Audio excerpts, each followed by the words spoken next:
तारीख पर तारीख, तारीख पर तारीख, तारीख पर तारीख, तारीख पर तारीख मिलती रही है, लेकिन इंसाफ नहीं मिला मिलोड। ये सिर्फ मूवी का डायलॉग ही नहीं है बल्कि इंडियन जुडिशल सिस्टम की हार्डकोर रियलिटी है, क्योंकि आज इंडिया में 5.5 करोड़ से ज्यादा केसेस पेंडिंग है।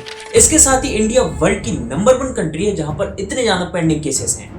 बात यही खत्म नहीं होती है। नीति आयोग की रिपोर्ट बताती है कि अगर आज की स्पीड से इन केसेस को सॉल्व किया जाए तो इसमें करीब 324 सालों का टाइम लगेगा। 324 सालों का टाइम लगेगा।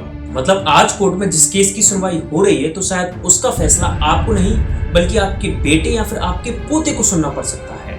इसलिए कहा गया है justice delayed is justice denied, मतलब देर से मिला इंसाफ असल में इंसाफ होता ही नहीं। इंडियन जुडिशल सिस्टम कोई एक कोर्ट नहीं है बल्कि एक पूरा का पूरा सिस्टम है जो कि 3 अलग अलग लेवल्स पर काम करता है। सबसे नीचे आता है डिस्ट्रिक्ट कोर्ट, जहां से हर एक आम इंसान के इंसाफ की लड़ाई यहीं से शुरू होती है। अगर किसी इंसान को ऐसा लगता है कि उसे डिस्ट्रिक्ट कोर्ट में इंसाफ नहीं मिला है तो फिर वो दस्तक देता है हाई कोर्ट में। हाई कोर्ट जो हर स्टेट में फैसलों को चैलेंज करने का मौका देता है। और सबसे ऊपर आता है सुप्रीम कोर्ट, जहां से देश का आखिरी फैसला सुनाया जाता है। ये कॉन्स्टिट्यूशन का रखवाला है। अगर सेंट्रल गवर्नमेंट या फिर स्टेट गवर्नमेंट कोई गलत लॉ निकालती है तो सुप्रीम कोर्ट उस पर रोक लगा सकता है। जैसे कि अभी करंट में यूजीसी लॉ आया था तो सुप्रीम कोर्ट ने उस पर रोक लगा दी। सुप्रीम कोर्ट का फैसला एक पत्थर की लकीर जैसा है जिसे कोई मिटा ही नहीं सकता। मतलब इंसाफ का सफर नीचे से शुरू करके ऊपर तक जाता है। लेकिन आज सिर्फ डिस्ट्रिक्ट कोर्ट में 4.86 करोड़ पेंडिंग केसेस हैं, जो कि टोटल पेंडिंग केसेस का 85% है। वहीं हाई कोर्ट में मोर देन 64 लाख प्लस और सुप्रीम कोर्ट में more than 93,000 plus pending cases हैं। लेकिन ये सिर्फ कोई नंबर्स नहीं है बल्कि करोड़ों परिवारों की अटकी हुई जिंदगी है। जब कोई आम इंसान हर महीने कोर्ट का चक्कर काटता है तो वह अपना इंपॉर्टेंट टाइम ही नहीं खोता बल्कि इसके साथ साथ वह अपनी मेहनत की कमाई या फिर कहें तो वह अपनी धीरे धीरे लाइफ सेविंग भी खो देता है। ईयर 1984 में दिल्ली की सिंध और पंजाब बैंक में 32 लाख रुपए का फ्रॉड सामने आया, जिसमें 13 लोगों को आरोपी बनाया गया, लेकिन मुख्य आरोपी था एसके त्यागी। मामला कोर्ट तक पहुंचा, लोगों को लगा जल्दी कुछ सालों में फैसला आ जाएगा, लेकिन धीरे धीरे समय बीतता गया। सरकारें बदली, जज बदले, लॉयर बदले, तारीखें बदली, सालें बदली, लेकिन सिर्फ 1, 2, 5 साल नहीं बल्कि इस केस में पूरे के पूरे 40 साल लग गए, मतलब 4 दशक। और इन 4 दशकों में फैसला आने से पहले ही 2 आरोपियों की डेथ हो गई। 41 साल बाद साल 2025 में मुख्य आरोपी एसके त्यागी की उम्र 78 साल हो गई। तब जाके उसने कोर्ट में जज साहब के सामने कहा कि मैं तारीखों पर आते आते थक चुका हूं और अब मैं अपना गुनाह कबूल करता हूं। ये सिर्फ कोई एक केस नहीं है जिसको 41 साल लग गए हो, बल्कि इंडिया में आज भी 1,80,000 कोर्ट केसेस ऐसे हैं जिनको 30 साल से ऊपर हो चुके हैं, लेकिन अभी तक जजेस ने कोई फैसला ही नहीं सुनाया। लेकिन अभी भी 74% लोग जेल में ऐसे हैं जिनका अपराध अभी तक साबित ही नहीं हुआ है, मतलब वो दोषी हैं या फिर नहीं ये कोर्ट ने अभी तक प्रूफ ही नहीं किया है। लेकिन आज भी वो सलाखों के पीछे अपनी जिंदगी काट रहे हैं। इंडिया में जनरली 2 टाइप के केसेस होते हैं, सिविल केसेस और क्रिमिनल केसेस। सिविल केसेस में property dispute, marriage, divorce, child adoption, business conflicts, इस टाइप के केसेस आते हैं। वहीं अगर कोई क्राइम हो जाए तो वो क्रिमिनल केस में चला जाता है। अगर आज आप देश में देखो तो 3.95 करोड़ क्रिमिनल केसेस पेंडिंग है, वहीं more than 1.56 crore civil cases pending. इन पेंडिंग केसेस का असली कारण खुद हमारी सरकार है, चाहे वो सेंट्रल गवर्नमेंट हो या फिर स्टेट गवर्नमेंट। इंडिया में 50% केसेस ऐसे हैं जिनमें सरकार खुद शामिल होती है, मतलब हर दूसरे केस में सरकार खुद एक पार्टी होती है। इसे एक एग्जांपल से समझते हैं। जैसे मान लीजिए सरकार किसी गांव की जमीन को हाईवे बनाने के लिए एक्वायर करती है, लेकिन उन गांव वालों को जो है वो मुआवजा नहीं मिलता, या फिर मुआवजा तो मिलता है लेकिन कम मिलता है। तो फिर वो गाँव वाले कोर्ट का दरवाजा खटखटाते हैं और फिर वह अगेंस्ट गवर्नमेंट के केस करते हैं। सेम यही चीज अगर कोई एग्जाम पेपर लीक हो जाए, जैसे नीट एग्जाम, तो फिर स्टूडेंट और टीचर भी वही सेम चीज करते हैं। मतलब ऑल ओवर कहने का मतलब ये है कि गवर्नमेंट खुद असली कारण है इन पेंडिंग केसेस का, जिससे कई केसेस सालों तक खिंचते रहते हैं और इसका इम्पैक्ट हमको पर्सन टू पर्सन केसेस पे भी देखने को मिलता है। लेकिन असली सवाल ये उठता है कि आखिर क्यों इंडिया का जुडिशियल सिस्टम इतना स्लो है, जबकि सच्चाई ये है कि इसके पीछे का कोई एक कारण नहीं है बल्कि कई अनेक कारण है। इंडिया से अंग्रेज देश छोड़कर तो चले गए, लेकिन हम आज भी उन्हीं के बनाए हुए सिस्टम को फॉलो कर रहे हैं। 18th-19th सेंचुरी के कॉलोनियल एरा में अंग्रेजी जजेस को इंडिया की भयंकर गर्मी बर्दाश्त नहीं होती थी और उन्हें अपनी फैमिली से मिलने के लिए समुद्र के रास्ते ब्रिटेन जाना होता था, तो आने जाने में महीने महीने भर का टाइम लग जाता था। इस वजह से उन्हें विंटर वैकेशन और समर वैकेशन मिलती थी। लेकिन ये लॉ आज भी चेंज नहीं हुआ है। हमारे पास सारी सुविधाएं, हमारे किसी भी जजेस को अदर कंट्री नहीं जाना है। अगर जाना भी है तो आजकल तो फ्लाइट्स हैं। उसके बाद गर्मी के लिए एसी रूम है, सब कुछ है, सारी सुविधाएं। इसके बावजूद भी उन्हें विंटर वेकेशन और समर वेकेशन मिलती है।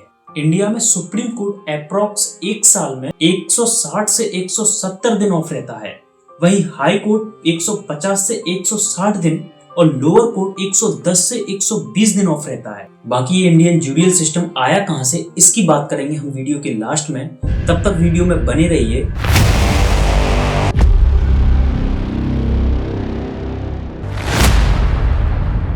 दूसरा कारण यह भी है जजेस की भारी कमी। इंडिया में प्रॉब्लम यह नहीं है कि पॉपुलेशन बहुत ज्यादा है, बल्कि प्रॉब्लम यह है कि जज बहुत कम है।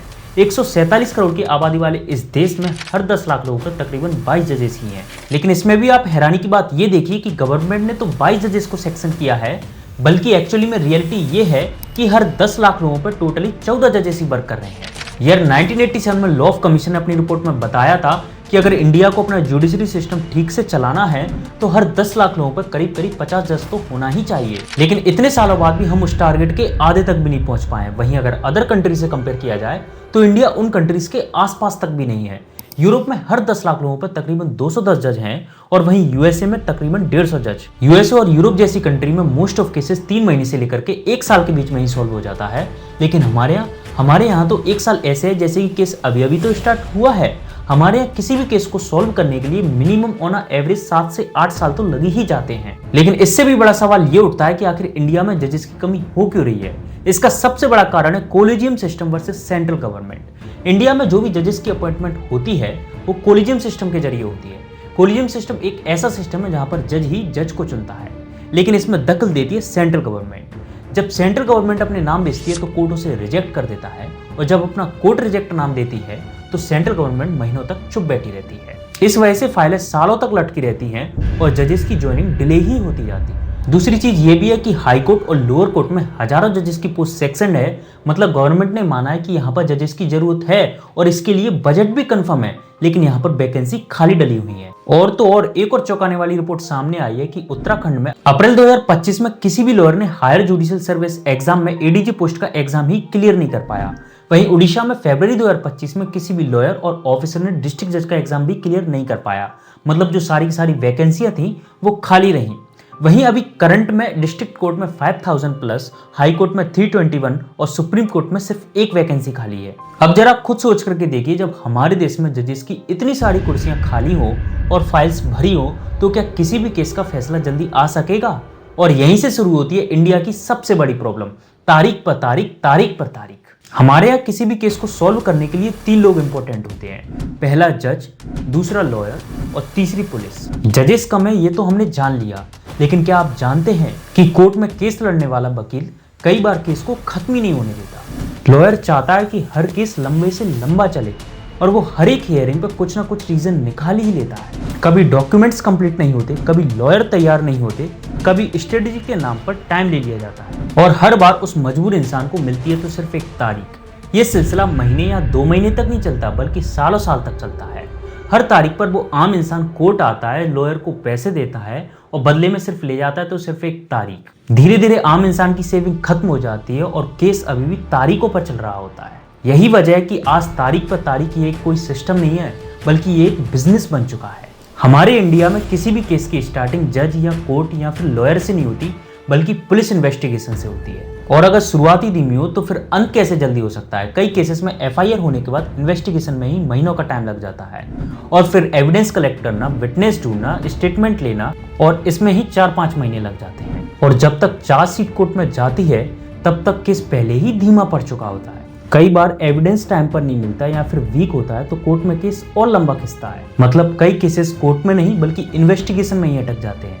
और जब पुलिस स्लो हो, लॉयर डिले करे और जजेस की कमी हो तो 5.5 करोड़ केसेस का पेंडिंग होना लाजमी है। आज भी इंडिया के अंदर कई लोअर कोर्ट्स ऐसे हैं जहां ना तो प्रॉपर वीडियो कॉन्फ्रेंसिंग की सुविधा है, ना ही प्रॉपर रूम्स हैं, ना ही कंप्यूटर्स हैं। यहाँ तक कि कुछ लोअर कोर्ट्स में तो प्रॉपर टॉयलेट्स तक भी नहीं है। और यही वजह है कि इंडिया का जुडिशियल सिस्टम इतना स्ट्रगल कर रहा है। लेकिन असलियत तो यह है कि ये जुडिशियल सिस्टम पूरी तरीके से हमारा अपना है ही नहीं।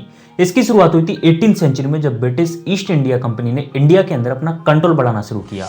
उस टाइम पर यह कंपनी सिर्फ और सिर्फ 3 ही शहरों तक सीमित थी, मद्रास, कोलकाता और बॉम्बे। लेकिन जैसे जैसे उन्होंने देश के कई जगहों पर कब्जा करना शुरू किया तो उन्हें एक ऐसे सिस्टम की जरूरत पड़ी जो लोगों को कंट्रोल भी कर सके और डिस्प्यूट भी हैंडल कर सके। तब इंट्रोड्यूस हुआ इंडिया का पहला स्ट्रक्चर जुडिशियल सिस्टम।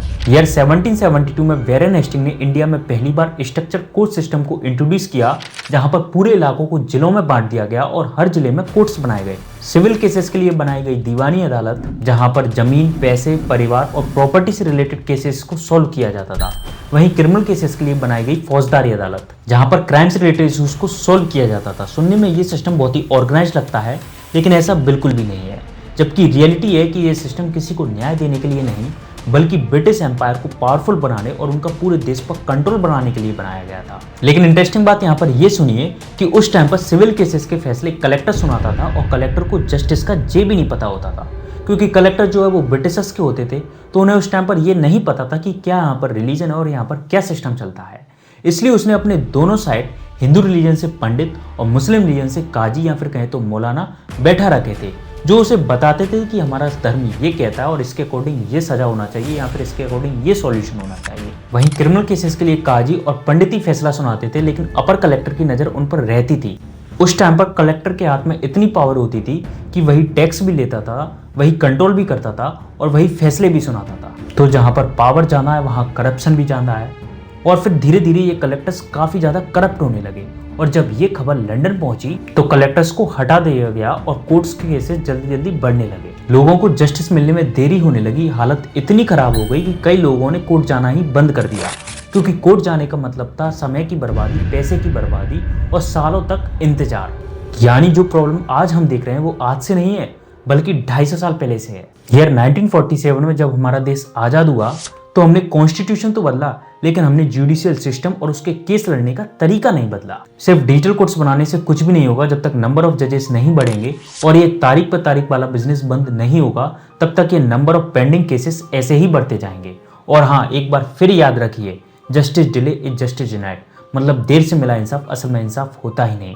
और आपको क्या लगता है कि हमारा जुडिशियल सिस्टम असल में स्लो है या फिर नहीं? कमेंट बॉक्स में जरूर बताइए। और हमने इस वीडियो में जितने भी सोर्सेस यूज़ किए हैं वो उनकी सारी लिंक जो है वो डिस्क्रिप्शन बॉक्स में दी गई है, आप वहां से जाकर पढ़ भी सकते हैं।